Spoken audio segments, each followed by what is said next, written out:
Hello दोस्तों, आपका स्वागत है आपके इस चैनल स्टडी पावर के ऊपर। तो कृपया चैनल को लाइक, शेयर और सब्सक्राइब जरूर कीजिएगा। तो बीएसटीसी पीटीईटी के लिए यह महत्वपूर्ण क्लास है। कृपया चैनल को लाइक, शेयर और सब्सक्राइब जरूर कीजिएगा। हम राजस्थान का सामान्य ज्ञान संपूर्ण आपको करवाएंगे गारंटी के साथ, वो भी यूट्यूब के ऊपर फ्री में। तो आज शुरू करते हैं हम राजस्थान का इतिहास। राजस्थान का इतिहास में सर्वप्रथम राजस्थान का नामकरण 1949 से पूर्व राजस्थान नाम से कोई भौगोलिक इकाई का अस्तित्व नहीं था। 1949 से पूर्व राजस्थान नाम की किसी भी भौगोलिक इकाई का अस्तित्व नहीं था। तो राजस्थान 1800 ईस्वी में सर्वप्रथम जॉर्ज थॉमस ने इस भूभाग के लिए राजपूताना नाम का प्रयोग किया था। 1800 ईस्वी में सर्वप्रथम जॉर्ज थॉमस ने इस भूभाग के लिए राजपूताना शब्द का प्रयोग किया था, वो भी मौखिक रूप से किया था। 1829 में annuls and antiquities of Rajasthan के लेखक कर्नल जेम्स टोड ने सर्वप्रथम राजस्थान या राजस्थान शब्द का प्रयोग किया था। कब? 1829 में। घोड़े वाला बाबा कर्नल जेम्स टोड, जिनकी पुस्तक का नाम क्या है? Annuls and antiquities of Rajasthan में। कब किया? 1829 में। किस शब्द का प्रयोग किया था? राजस्थान या राजस्थान शब्द का प्रयोग किया था। राजस्थान के क्षेत्रों के प्राचीन नाम का उल्लेख है जो ऋग्वेद में मिलता है। राजस्थान के जो प्राचीन से भूभाग है, क्षेत्र, उनका उल्लेख नामकरण जो ऋग्वेद में मिलता है। कौन से वेद में मिलता है? ऋग्वेद के अंदर। तो मरु जोधपुर के आसपास का क्षेत्र जिसे वर्तमान में मारवाड़, जोधपुर संभाग के आसपास का जो क्षेत्र है जिसे वर्तमान में मारवाड़ के नाम से जाना जाता है, उसको पहले ऋग्वेद में उसके लिए क्या शब्द प्रयोग किया गया है? मरु। जांगल, बीकानेर और नागौर का जो आसपास का क्षेत्र है वो जांगल नाम। इसकी राजधानी कौन सी थी? अहिछत्रपुर है जो इसकी राजधानी थी। मत्स्य, अलवर और भरतपुर, अलवर भरतपुर के आसपास का क्षेत्र है जो मत्स्य के नाम से जाना जाता था, जिसकी राजधानी विराटनगर थी। मत्स्य की राजधानी कौन सी थी? विराटनगर थी। और मत्स्य संघ जो एकीकरण में बना था उसकी राजधानी कौन सी थी? अलवर। उसकी राजधानी क्या थी? अलवर। और मत्स्य जनपद या प्राचीन मत्स्य की राजधानी विराटनगर। सूरसेन, भरतपुर, धौलपुर और करौली। भरतपुर, धौलपुर और करौली का जो भूभाग है वो सूरसेन के नाम से जाना जाता था। राजस्थान की प्राचीनतम सभ्यता, राजस्थान की जो प्राचीन सभ्यताएं हैं उनको किस नाम से और खुदाई उत्खनन के बारे में मोटा मोटा जाने। कालीबंगा सभ्यता कहाँ पर स्थित है? हनुमानगढ़ के अंदर है। कहाँ पर है? हनुमानगढ़ के अंदर है जो कालीबंगा सभ्यता स्थित है। नदी कौन सी नदी के किनारे है? घग्गर नदी के किनारे। घग्गर नदी के किनारे जो स्थित है। 6000 वर्ष पुरानी है। कितनी है? 6000 वर्ष पुरानी सभ्यता है। इसकी खोज किसने की थी? अमलानंद घोष ने 1952 में। इसकी खोज किसने की थी? अमलानंद घोष ने 1952 में। और उत्खनन बीबी लाल और बीके थापर ने इसका उत्खनन किया था। कहाँ पर है? हनुमानगढ़ में। 6000 वर्ष पुरानी है, घग्गर नदी के किनारे है। खोज अमलानंद घोष ने 1952, उत्खनन बीबी लाल और बीके थापर के द्वारा इसका उत्खनन किया गया था।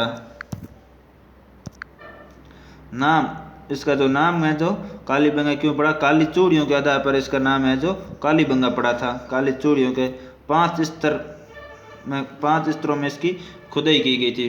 खुदाई के कितने स्तर हैं? तो खुदाई के 5 स्तर हैं। कालीबंगा है जो नगर सभ्यता है। कालीबंगा है जो नगर सभ्यता थी, ग्रामीण सभ्यता नहीं थी, नगरीय सभ्यता थी। मकान है जो मिट्टी की ईंटों से को धूप में पका कर बनाए गए थे। जो मिट्टी की ईंटें हैं उनको धूप में पका करके जो मकान बनाए गए थे। जुते हुए खेत के साक्ष्य मिले हैं। जुते हुए जो खेत के साक्ष्य मिले हैं। 2 फसल उगाते थे एक साथ, है जो 2 फसल उगाते थे। कालीबंगा के लोग है जो एक साथ 2 फसल उगाते थे। कब्रिस्तान मिला है कालीबंगा में, एक कब्रिस्तान मिला है। एक कंकाल की खोपड़ी में छिद्र मिले हैं। एक कंकाल की खोपड़ी में 6 छिद्र मिले हैं। जो है जो शल्य चिकित्सा या ऑपरेशन वर्तमान में बोले तो कई अवशेष माने जाते हैं। अन्य सामान क्या मिला है? खिलौना मिला है, बैलगाड़ी, हवन कुंड, लकड़ी की नाली, बेलनाकार मूर, लकड़ी की है जो नालियाँ, बेलनाकार है जो मूर, बैलगाड़ी, खिलौना, हवन कुंड, ये सभी अवशेष है जो कालीबंगा से मिले हैं। कालीबंगा कहाँ पर है? हनुमानगढ़ में, घग्गर है नदी के किनारे। अगली सभ्यता है हमारी आर्य सभ्यता। आर्य सभ्यता कहाँ पर है? उदयपुर में। कौन सी सभ्यता? आर्य सभ्यता। आर्य सभ्यता उदयपुर में। दूसरा नाम ताम्रवती नगरी। दूसरा नाम क्या है? ताम्रवती नगरी। इसका उत्खनन कब किया, किसने किया था? 1853 ईस्वी में अक्षय कीर्ति व्यास के द्वारा इसका जो उत्खनन किया गया था। और शो किसने किया था? R.C. अग्रवाल या रतन चंद्र अग्रवाल ने उत्खनन अक्षय कीर्ति व्यास। और सहयोग किसने किया था? R.C. अग्रवाल या रतन चंद्र अग्रवाल ने। 4000 वर्ष पुरानी सभ्यताएं, 4000 वर्ष पुरानी है जो सभ्यताएं, धातु युगीन सभ्यताएं। कैसी है? धातु युगीन सभ्यता। धातु में भी ताम्र युगीन। धातु में भी कैसी है? ताम्र युगीन सभ्यताएं। इसे धूलकोट, धूलकोट के नाम से भी जाना जाता है। धूलकोट का अर्थ क्या होता है? मिट्टी का टीला। आभूषणों सहित दफनाते थे। मृतकों को है जो आभूषणों के सहित ही दफनाते थे। जो व्यक्ति मर जाता था उसके आभूषण है जो निकालते नहीं थे, आभूषणों सहित ही उसको दफनाते थे। उत्खनन में मिट्टी के बर्तन मिले हैं। उत्खनन में जो मिट्टी के सर्वाधिक बर्तन मिले। रंगाई सफाई के ठप्पे भी, रंगाई और सफाई के ठप्पे भी मिले हैं।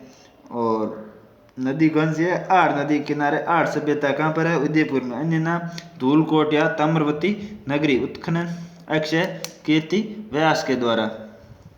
और मृतकों को आभूषणों सहित दफनाते थे। और कब्रिस्तान कहाँ पर मिला है? कालीबंगा के अंदर मिला है। गिलोन सभ्यता। गिलोन सभ्यता अन्य नाम बनास संस्कृति। गिलोन सभ्यता का अन्य नाम क्या है? बनास संस्कृति।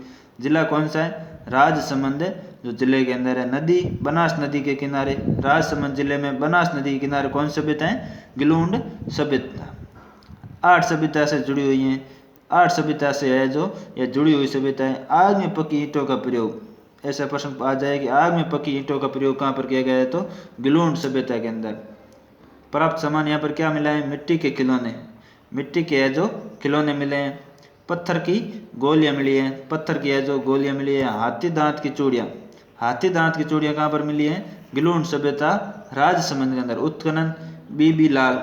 उत्खनन 1957 में बीबी लाल के द्वारा किया गया। ताम्र युगीन सभ्यता का अवशेष है। ये कौन सी सभ्यता है? ताम्र युगीन सभ्यता है। गिलोंड सभ्यता कहाँ पर स्थित है? राजसमंद में, बनास नदी के किनारे। आठ सभ्यता से जुड़ी हुई सभ्यताएं। बागोर सभ्यता। बागोर सभ्यता जिला भीलवाड़ा। बागोर सभ्यता कहाँ पर है? भीलवाड़ा में। नदी कोठारी नदी के किनारे स्थित है। बागोर सभ्यता कोठारी नदी के किनारे भीलवाड़ा जिले में स्थित है। उत्खनन है जो VN मिश्र के द्वारा इसका उत्खनन किया गया था। प्राग ऐतिहासिक सभ्यता से अवशेष मिले हैं। प्राग ऐतिहासिक कालीन सभ्यता के जो अवशेष मिले हैं। तांबे के उपकरण मिले हैं। सेद युक्त सुई। तांबे के उपकरण और सेद युक्त सुई मिली हैं। कृषि व पशुपालन के प्राचीनतम साक्ष्य। कृषि व पशुपालन के प्राचीनतम है जो साक्ष्य काम से मिले हैं। बागोर सभ्यता जिला भीलवाड़ा में। कोठारी नदी के किनारे है जो कृषि व पशुपालन के प्राचीनतम साक्ष्य व सेद युक्त सुई। सेद युक्त सुई कहाँ से मिली है? बागोर सभ्यता भीलवाड़ा से। गणेश्वर सभ्यता जिला नीम का थाना सीकर। गणेश्वर सभ्यता कहाँ पर है? नीम का थाना सीकर में। उत्खनन R.C. अग्रवाल के द्वारा। एज उत्खनन किसके द्वारा किया गया था? R.C. अग्रवाल के द्वारा। ताम्र युगीन सभ्यताएं। यह है जो ताम्र युगीन सभ्यता है जो गणेश्वर सभ्यता। भारत में ताम्र युगीन सभ्यताओं की जननी। भारत में है जो ताम्र युगीन सभ्यताओं की जननी किसको, किस सभ्यता को कहा जाता है? गणेश्वर सभ्यता को। गणेश्वर सभ्यता को भारत में ताम्र युगीन सभ्यताओं की जननी कहा जाता है। और ताम्रवती नगरी आर्य सभ्यता को। ताम्रवती नगरी किसको कहा जाता है? आर्य सभ्यता को। मिट्टी के बर्तन जिन्हें कृष्णवर्णिका कहा जाता है। यहाँ से मिट्टी के जो बर्तन मिले उन्हें कृष्णवर्णिका कहा जाता है।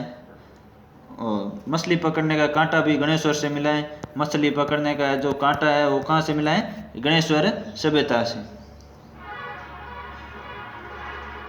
कांतली नदी के किनारे, नदी कौन सी है?